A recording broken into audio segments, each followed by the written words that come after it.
Please stay standing and join me as we say aloud our covenant. Love is the spirit of our people, and service is our call. To build the beloved community, to seek fuller truths in love, to dwell together in peace, to offer aid and affirmation, and to tend to our mutual well-being. This is our covenant.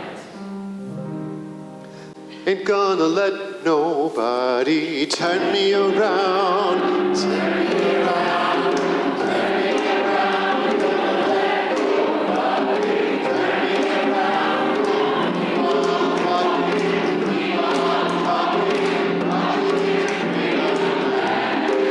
ain't gonna let nobody turn me around.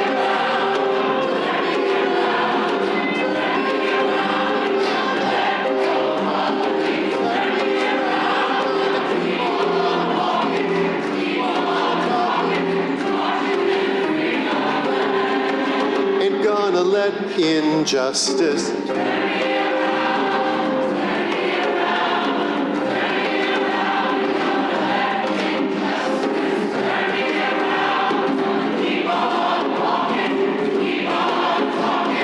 marching into freedom. Ain't gonna let racism turn me around.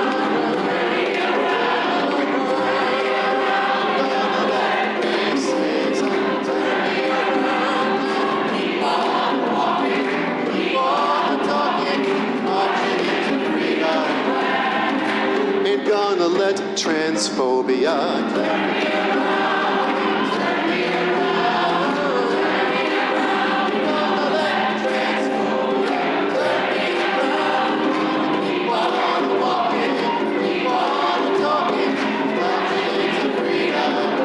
Nobody ain't gonna let nobody turn me around. Keep on walking,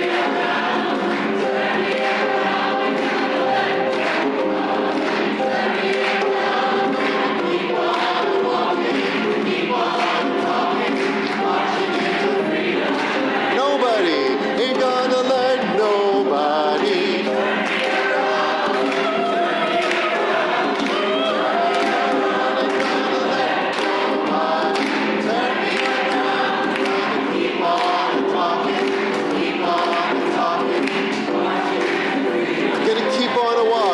I'm gonna keep on a-walking, keep on a-walking. Once more, keep on. Ain't gonna keep on a-walking, keep on a-talking, marching into freedom.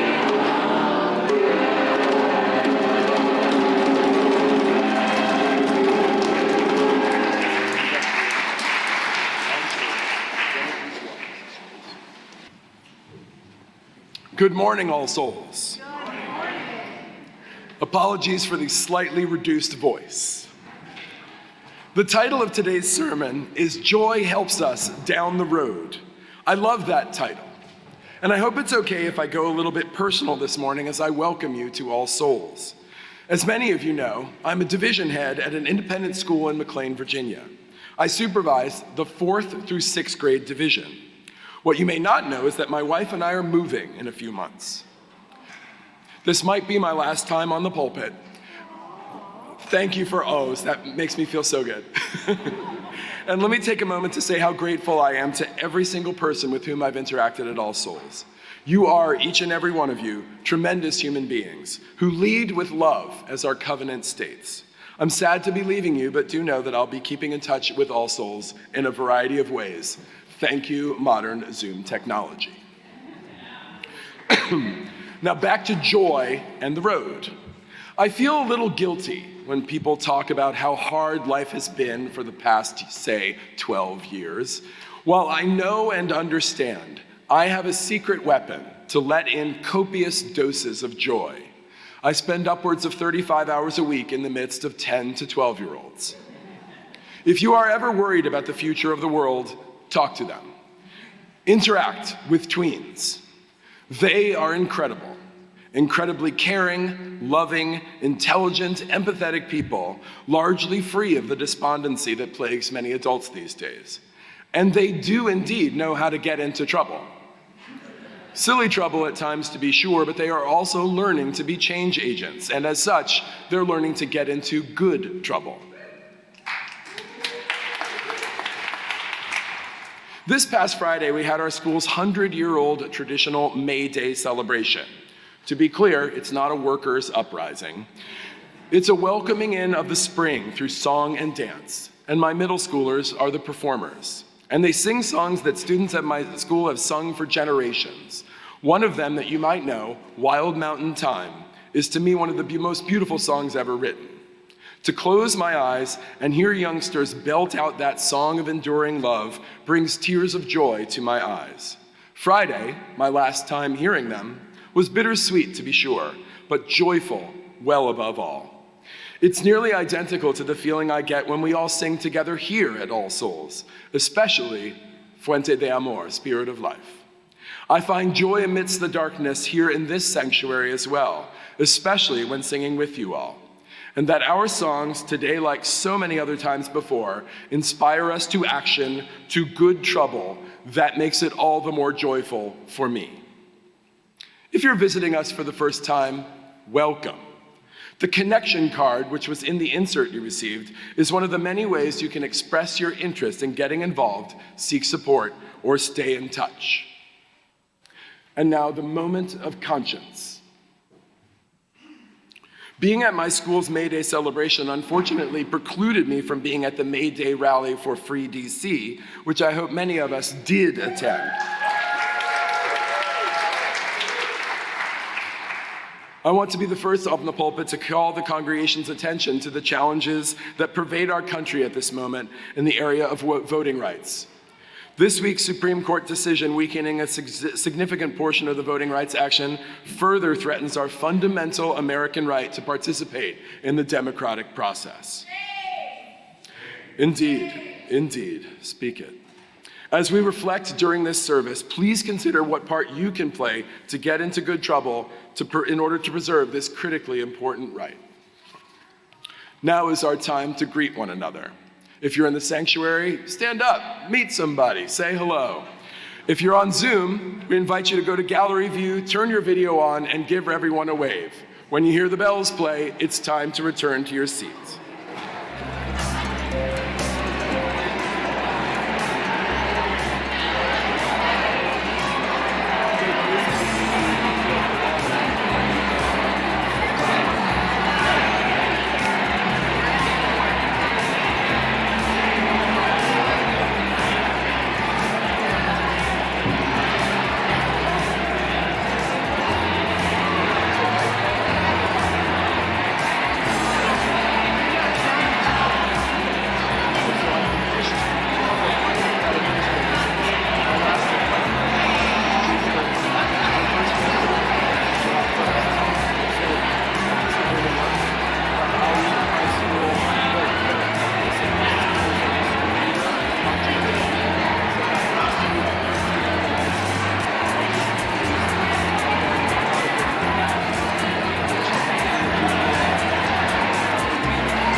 I'll keep the chair. Oh, oh that's okay. Good morning. Good morning, All Souls. I'm Reverend Anastasia, and it is my delight and honor to serve as All Souls Developmental Minister. And speaking of joy in children, can I invite my young friends forward? 1, 2, 3, 4. Come on, All Souls, hit the floor. We're happy that you're here today. Hooray, hooray, hooray.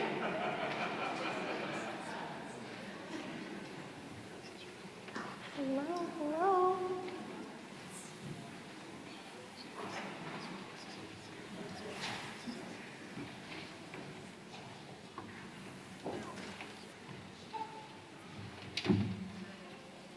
Hello.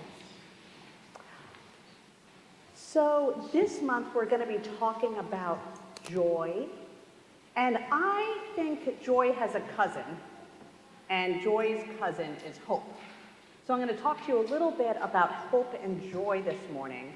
And it reminds me of sometimes when we do something with joy, we don't know how it's going to, like, our hopes for that joy are going to be true or not.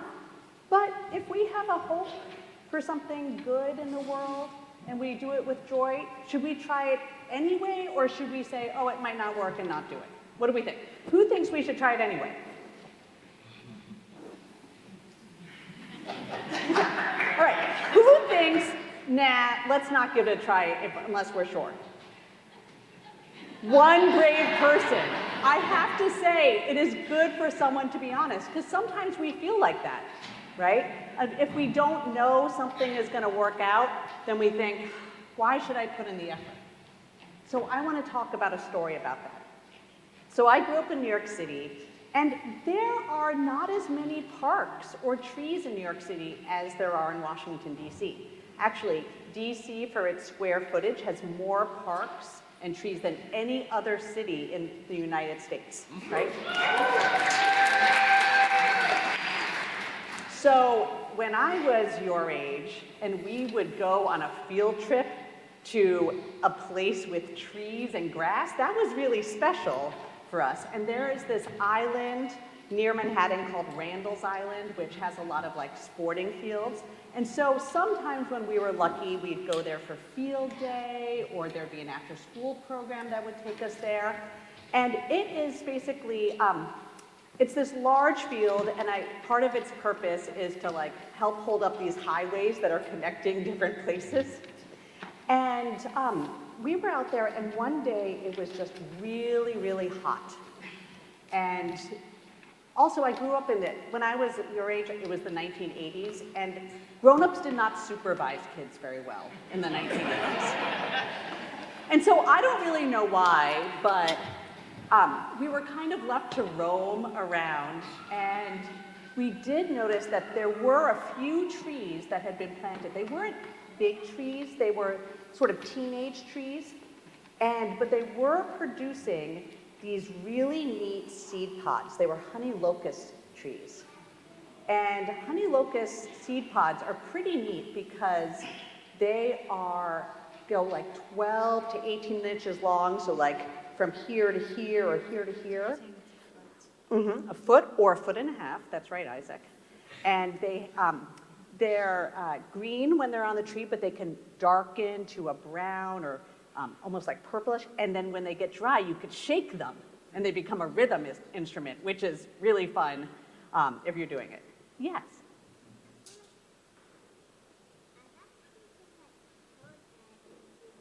Yeah, you might have. Yes, it does sort of sound like a rain stick. So we had a lot of fun shaking them. But on this day, we also did lots of other things, like we cracked them open and we smelled them and tasted them. They're actually edible, and indigenous people used to use them for food all the time, and animals really depend on them. And we were looking around, and I was thinking about that hot day and about how we needed more trees. And I said to some of my friends, what about if we try to plant one? Wouldn't it be great if we had more trees another time when we came out. And we were like, yeah, let's dig a hole in the dirt. And so without any tools, we began to dig this hole in the dirt. And we were very thoughtful because we said, we want to know if this tree, ends up growing. So we didn't put it in the line of trees. We picked this other spot that was sort of random but identifiable. We're like, oh, okay, it's the third highway post over from this end, and it's in a line that's perpendicular but along the road where it'd be useful and accessible for some shade in the future. So we dug this and we put some seeds in and we covered it up, and then it was about time to go. And don't you know, over the years, I would come back to Randall's Island. And some of those times when I had a down moment, like I used to be on my company's softball team, worst person on the team. You do not want me. Anyway, I can't hit, field, or run fast, so yeah. I would go and I'd look and I'd count those 3 posts over, and at first there was just a little sprout, and then a larger sprout, and eventually a tree. And you want to know what else happened? Over time, I began to realize that there were more trees kind of planted in somewhat random places. And I had no idea if it would ever become a tree. But I'm so glad I planted the seed anyway. So let us think about that, about doing something that brings us joy, even if we don't know if it's always going to work out. So I invite you to hold that message in your mind as you go out to your religious education classes or to your youth group or back into the pews to continue to worship with us. Let us sing together, Sia Hamba.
Good morning.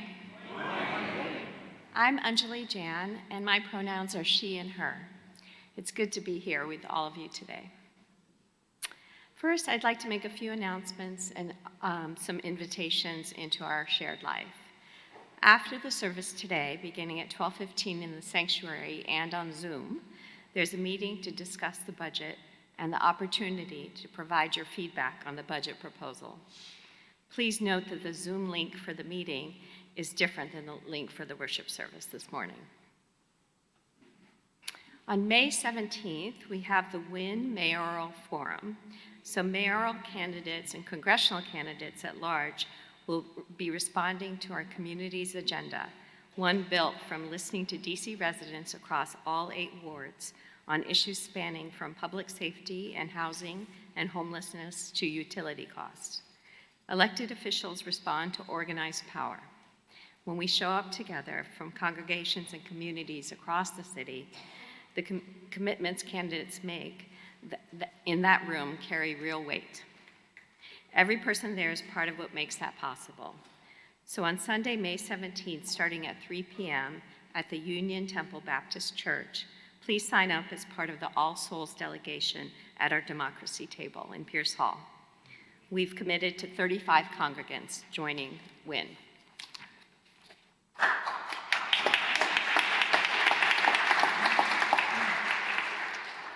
In terms of pastoral concerns, today let us lift up in prayer Abina Disro. She's a newer friend to our community. Abina's holding a lot right now. She's grieving the deaths of 12 friends and family members over the last 9 months, still processing a diverse set of health challenges herself, including sciatica, and yet still going. She continues to show up with love, hope, and joy. She asks that we pray for her and send her traveling mercies as she's on a 2-week trip to Cuba to bring school supplies, serving as a delegate of compassion. May we pray for her safe return and for life to ease up on her a little when she gets back. When Reverend Anastasia called me to ask if I would be the liturgist for today's service, I felt honored but had to look up the word, given my very relaxed Hindu upbringing. I think she asked me, though, because I had a hand in choosing the book we are reading for the Common Read this year, the book of essays by Rebecca Solnit called No Straight Road Takes You There. I had suggested this book because I've often found myself turning to this author when I'm feeling hopeless about things personally or politically, and I've often heard this kind of despair, or even a deeper one, among the people in this church community. Rebecca Solnit, in her many writings, reminds me to have hope, but it's more than that. She shows us that despair is what the other side wants us to feel. And by the other side, I don't mean a specific person or party or identity group. I mean those that have given up and decided to merely survive, to close ranks and just take care of their own. The other side wants us to think as individuals rather than a collective, to be part of a game where there are winners and losers because they believe nothing better is possible. At this church, we are not people who give up easily, or really even at all. It's part of what I love about this community. But sometimes it feels, well, like the work becomes a grind, and the vision of what we want and has gone so far underground that there's a grimness to our efforts, and that shows up as a profound fatigue. We work and are almost afraid to hope too much, lest the disappointment be too crushing if things do not go our way. Rebecca reminds us that this is giving in to fear-based thinking, advocating instead for us to push ahead for the joy of the work, for the connection of spending time together, and the fun of getting to know one another. She reminds us to trust in the sweep of history and those that came before us and will come after. So, borrowing generously from her ideas and the words of the poet Mark Nepo, I offer a few words of prayer.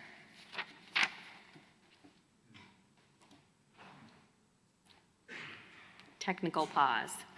Okay. May we see ourselves as important but small, belonging to something much larger, something that will carry us when we grow weary. May we allow ourselves to find our deepest wants and share them, imagine them realized and expansive. May we learn to keep our hearts open as they begin to close.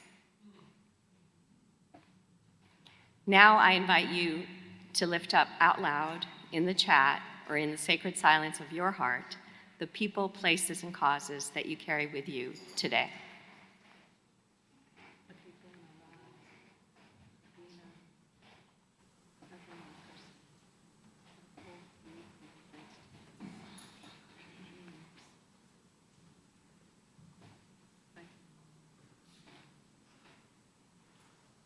Let us continue in this time of prayer as we sing Fuente de Amor and Spirit of Life.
Good morning. My name is Abby Nelson. I use she and her pronouns.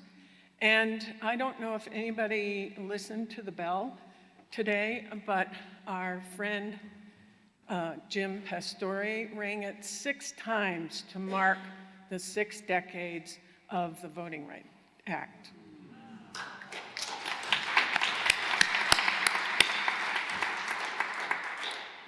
So I moved to DC 6 years ago from Vermont on purpose, where I was very involved in the Burlington UU Society, teaching RE classes and working on the new members committee. When I arrived here, I knew I wanted to continue to be part of the UU community. My approach to All Souls, however, was not through the Sunday service door, but through social justice and the Reed Voting Rights Committee. Having lost my representation in Congress by moving from a state, as a new DC citizen, I personally felt the voter suppression and wanted to work on a committee that would sincerely and actively work against it.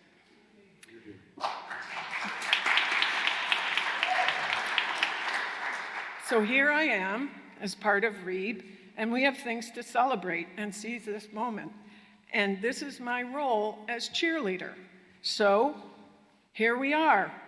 Who attended the May Day rally Friday in person or spirit? And following that, yesterday, we had DC ranked choice voting training. And who attended or has in the past attended that kind of training? Raise your hand. And we're not done. Skeptics will say, why try to get out the vote? We did that in the last election, and look what it got us. Or they say, why bother with DC elections? DC residents are politically powerless. Attacks on democracy seem to never end, illustrated just this week, as has been mentioned, by the court clearing the way for Republicans to gerrymander districts with racial intent and thereby further gutting the Voting Rights Act. We know, however, that we only remain powerless if we don't act. And entropy and hopelessness are not options in All Souls.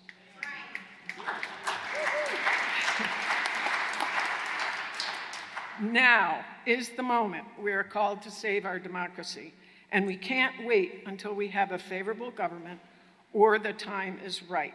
And the good news is, you don't have to figure out what to do on your own. Reeb has got you. As John Lewis said, it's time to get into good trouble.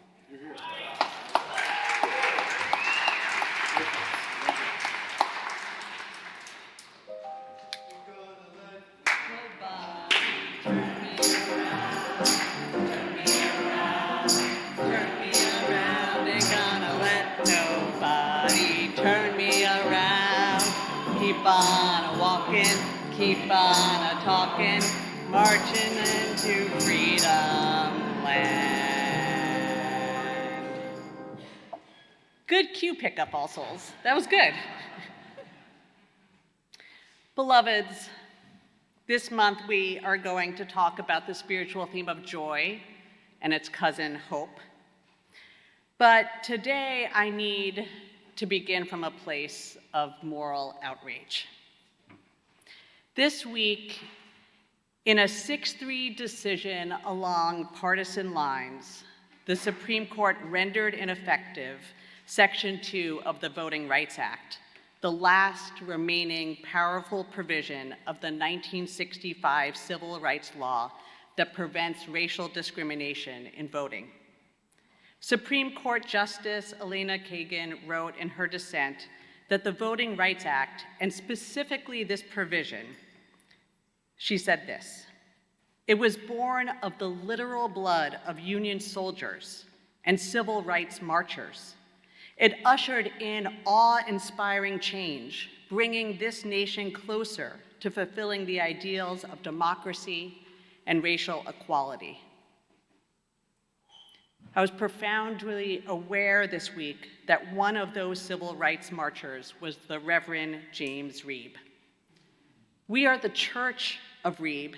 James Reeb was our associate minister. That is why we call this work the Reeb Voting Rights Project. He lost his life in the fight for equal voting rights. And his brutal murder, the murder of a white male minister whose faith had substantial connections to the White House, cemented the case for Voting Rights Act. And the Supreme Court decision this week, gutting that bill, desecrated his legacy. He disrespected our ancestor and his contribution, and I am outraged about that. Are you okay with that? No. With our democracy sliding towards authoritarianism, will we lie down in despair or defeat? No. Are we going to have something to say about all this? Yes. My friends, I am glad that you are with me. But let us be honest that destructive rage is just going to deplete us, and despair is a luxury we cannot afford. Insequential demonstrations will leave us spiritually and communally wanting. But today, Anjali, Abby, Ann, and I, Anastasia, the 4 straight A's, are going to be talking to you about another way. And that way is all about why we should have hope, why we should believe in the possible even when the probable future looks a little bleak right now. In our common read, Rebecca Solnit articulates a similar message, writing, quote, "Hope in this sense is just the recognition that in uncertainty, there may be space in which to move forward toward the best and away from the worst of those possibilities. That the future is not, as it is so often spoken of, a place that already exists, toward which we are trudging, but a place that we are creating with what we do and how we do it, or don't, in the present. We may or may not know how or why something might matter when we do it. It may nevertheless matter immeasurably." So today I want to share some examples of this with you and why I believe it so faithfully. Here are some things you don't know about me. When I was in seminary, I worked for the National Council of Churches, supporting its member denominations and the 50 million Christians that they represented in supporting the passage of Obamacare into law.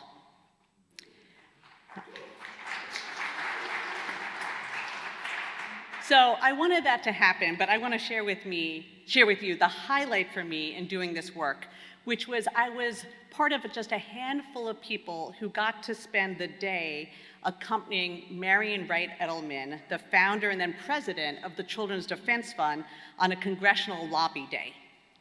Now, her focus in this was protecting SCHIP, the state children's health insurance program, because the plan for Congress, the Democratic plan, said we could do away with SCHIP. It's all going to be built into Obamacare. It will be included in Medicaid expansion. And do you know what Dr. Edelman said? She said, "We fought way too hard and long to protect our vulnerable children. And truly, you don't know exactly what's going to happen. And so I'm going to ensure and make sure that you ensure that those children are protected and do not lose out as you're doing this important work." And we went from congressional office to congressional office, and all those powerful people told us the same thing. The bill is finalized, it's locked up, it's moving through the process, there is no more editing. Meeting after meeting. And do you know what she said? "You're just gonna have to open it back up. I'm not gonna keep bothering you, I'm gonna make sure you get the calls, and I'm gonna make sure that happens."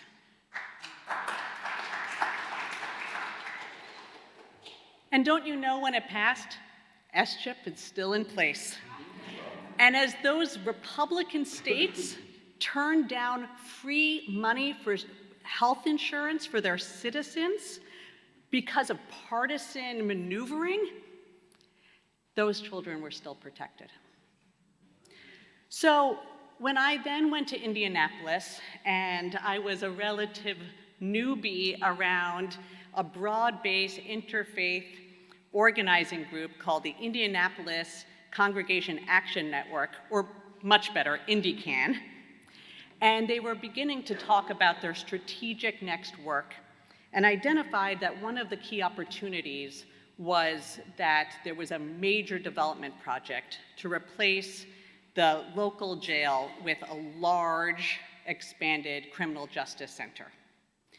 And the conversation around the table was, the city had been trying to make this happen for a long time, and now the Democratic mayor was going to get this done, and it was all the forces were aligned, and we were there to apply enough pressure to get some of that community benefit money. Like, can we just get a little bit money for to make sure that there's sufficient space for people who have substance abuse as part of their incarceration, right? Or could we have a child visitation center? And they said, we gotta work, but there is some money on the table that we can get our little bit of it. And so I began to ask some more questions, and it turns out one of the ways that this was going to be funded was by doubling the number of beds. And specifically, and this was in 2015, renting out those beds to ICE. And I just looked around the table, and I had some relationships, but new relationships, and I said, you know, if there's money and there's beds, they're going to fill them. And they're going to fill them with brown and black people. I don't know that I can morally stand by and let that happen to twice the number of people that this is happening to. And they assured me that it was all done. And I told them about Dr. Edelman and said, I don't know that done really means all done.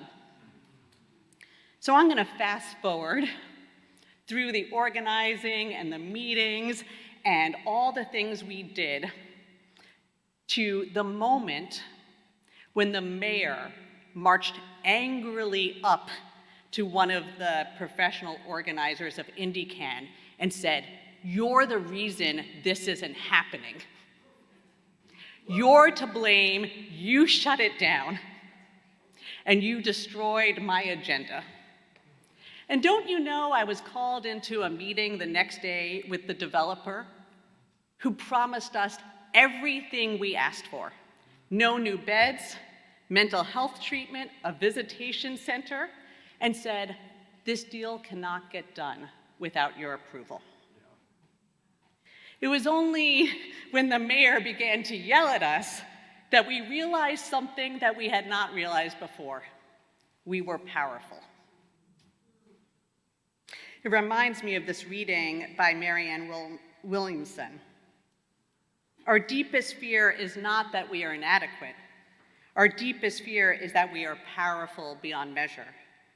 It is our light, not our darkness, that frightens us most.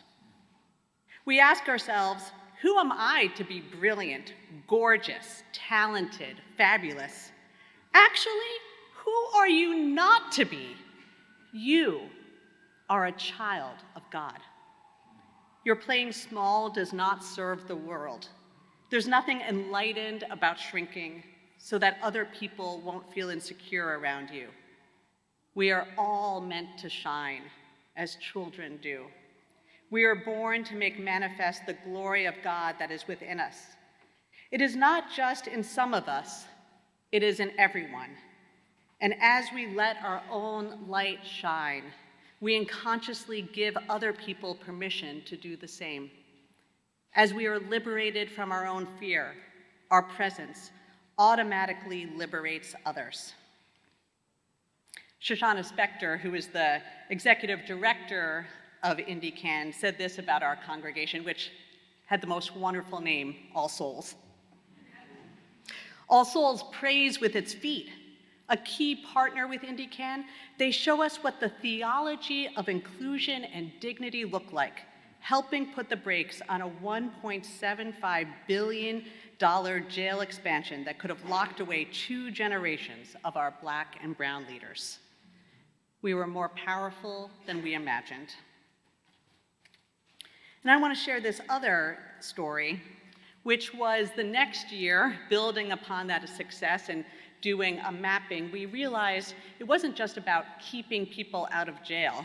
It was keeping them in their homes, with income, in their families. And so one of the things we recognized is that Indianapolis was the 12th largest metro area by population, and it had the 78th most developed public transportation system. And the transportation system that existed largely served to get white people from the suburbs to their downtown jobs, and not the people in the cities to their schools, to their employment, to their doctor's offices. And so we got a map, we got a federal grant to map it out, and we began to push for the development of this transportation network. And to get more federal matching money, we had to pass a tax referendum. We had to raise taxes in Indiana. In a year that the election was 2016, when Trump was running. And what we decided to do was to do phone banking, something that REEB, Voting Rights Project, does. And so there were 6 of us congregations that held weekly phone banking for 6 weeks, really focus on voters in our city, minority voters, who were never or unlikely voters, to talk about why this specific referendum was important for them and their communities. Now, who won in 2016? Trump. And he won in Indiana by double digits. But the referendum also passed by double digits. And I'll tell you, my little 300-person UU congregation, our phone bank produced over 50% of those calls. And when we talked to voters, they said, do you know what made a difference? Talking to people of faith. Talking to people who understood what community and hope and faithful acts looked like. One last story. I want to talk about Free DC and what it did on May Day. It was a day of joyful disruption. Because let us remember that there is power in joy and creativity. I was part of a Signal chat around the May 1st rush hour actions where several key intersections were blocked. Did you see those news stories? Yeah. Here's a picture of one of them. I love this, I don't even know what that blue and black and white striped creature is, which I like. And you could see right here. No, I see the sandwich man, but there's this frog, like an Amazonian tree frog? Like a Portland, yeah. I love it. That's my main point. And so one person created this large puppet of this sandwich man. How awesome to bring him into community with us. Another person offered salsa dance lessons, chiming in, if you're holding a banner, you can multitask. Try a few steps as you move along. And after people were sharing, I was ugly crying with joy and gratitude because of the solidarity and trust and how people just showed up. Joy is how you create sustainable movements for justice. I want to close with these words by Solnit. The sleeping giant is one name for the public. When it wakes up, when we wake up, we are no longer only the public. We are civil society, the superpower whose nonviolent means are sometimes, for a shining moment, more powerful than violence, more powerful than regimes and armies. We write history with our feet and our presence and our collective voice and vision. And yet, of course, everything in the mainstream media suggests that popular resistance is ridiculous, pointless, or criminal, unless it is far away, long ago, or ideally both. These are the forces that prefer the giant stays asleep. Together, we are very powerful, and we have a seldom told, seldom remembered history of victories and transformations that can give us confidence that yes, we can change the world because we have many times before. You row forward looking back, and telling this history is part of helping people navigate the future. Beloveds, who are we not to be powerful? Who are we not to be fabulous? Who are we not to show up? May we answer these questions with our actions and seal it together with an amen. Amen.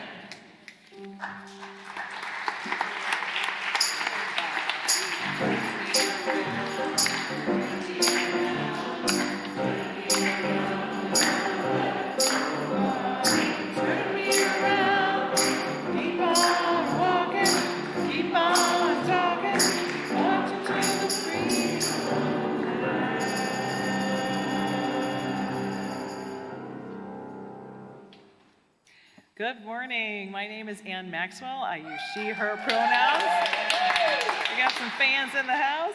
I am here representing the Reeb Voting Rights Project that you've heard quite a bit about today already. An active, joyful community that is determined to carry on the legacy of James Reeb. After all the inspiration that you've heard from Anjali and Abby and Reverend Anastasia, I know that you are ready to pray with your feet, that you are itching to get into some good trouble. So I'm going to get into it. Since 2022, this congregation has earned the label of a Good Trouble congregation by the UUA. The Good Trouble Congregation program, which is part of a larger UUA effort called UU The Vote, invites congregations like ours to faithfully stretch their organizing and take bold action that not only makes a meaningful impact in democratic elections, but also strengthens their long-term capacity for justice work. It is guided by paid professional community organizers. So this year, Good Trouble congregations are called to focus on 3 separate areas. One is voter engagement. Second is community safety and defense. Third is community building and mobilization. Now, here are the very specific Good Trouble congregation challenges for 2026. So to be clear, these are our challenges for 2026. So you might want to take some notes. We're all involved. Okay? So at a minimum, 140 congregants send 14,000 postcards, 140,000 texts, many phone calls as we possibly can make, but more than we made in 2024, that at least 2 of you will act as poll workers, nonpartisan poll observers, or election defenders, and that you will attend a variety of events that are designed to educate, inspire, and connect you to a community for sustained mobilization into the future. Now, here are just 2 upcoming events to get you started. So on May 17th, there is a candidates forum for DC mayoral, council, and federal delegates. Anjali mentioned it at the top of the service. The candidates are not going to be giving their regular stump speeches. They have been asked to address specifically the most urgent issues that have been voiced by DC residents. Another upcoming event on June 20th, Reeb will be hosting Camp Democracy in collaboration with UU congregations across the DMV. It will be a morning of workshops on practical information and skills that you can use to meet this moment and resist the eroding of our democracy. We are envisioning this as sort of a one-stop shop for activism and a celebration of community. And there is and will be much, much more. So I encourage you to swing by the democracy table after service to learn more about the events that I've talked about and find your perfect level of engagement. You can go all in and sign up for everything. This is my personal favorite and highly recommended if you need to channel your existential angst into productive action with a little UU twist. But you can also opt for a more measured investment, and that's really great too. Either way, I will invite you to make a little quiet promise to yourself right now. Just say to yourself, I will do something. I will do something. Every action counts. Every action makes a difference. So I will just end by echoing the wise words of Abby Nelson. Now is the moment we are called to save democracy. The threats this year are grave, but so are the opportunities to work together in hope and fellowship. Thank you.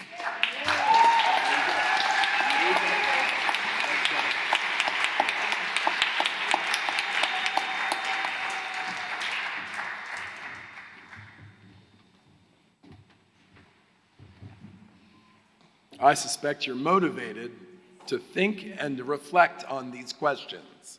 Now it's time for you to turn your attention to the actual or virtual connection card. Our connection card this week asks you to answer the question, how can you envision All Souls being a good trouble congregation? As the music plays, please fill out both sides of the card.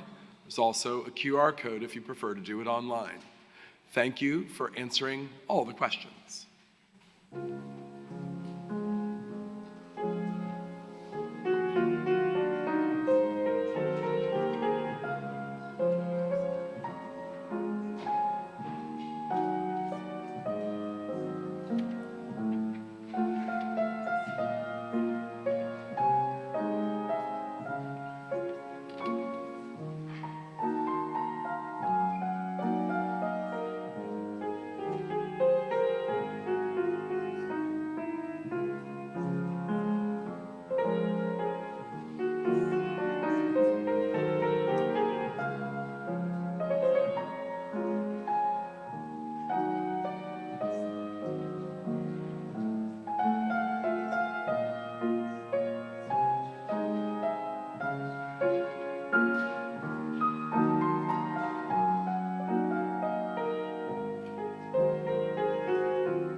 Thank you, Alma.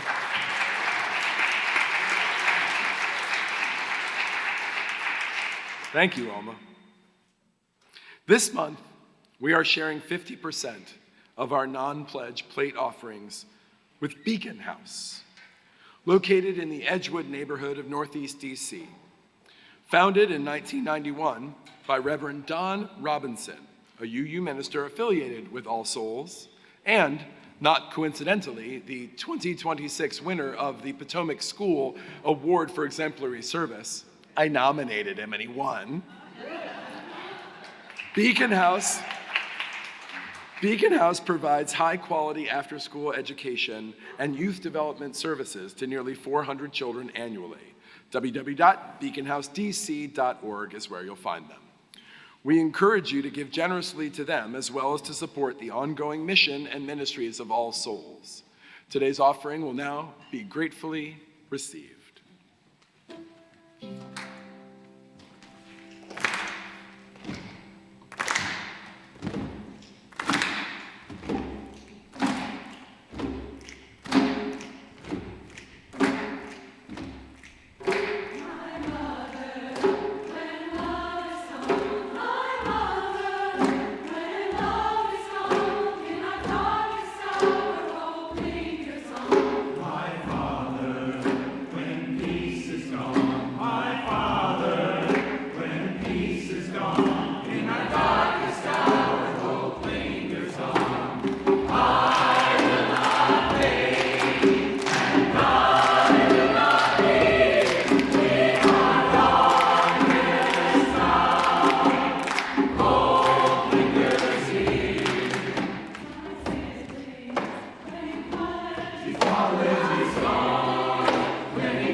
Beloveds, who are we not to be powerful and fabulous and creative and joyful, and to use this moment to steer our society's course towards better possibilities?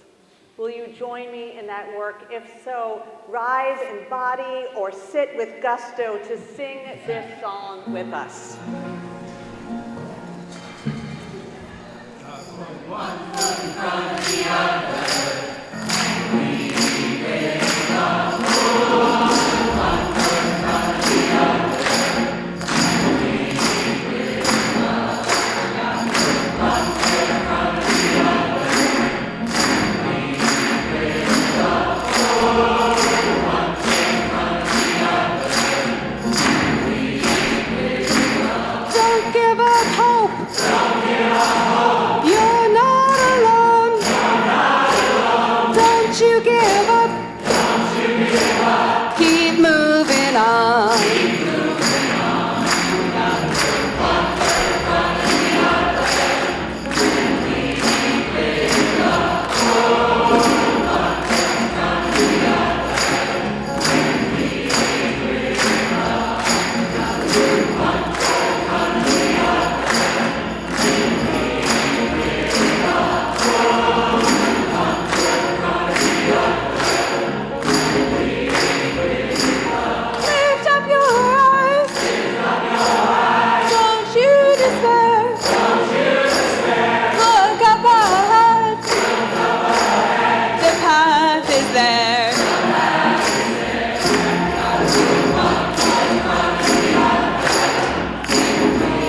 scared, but I'm scared too.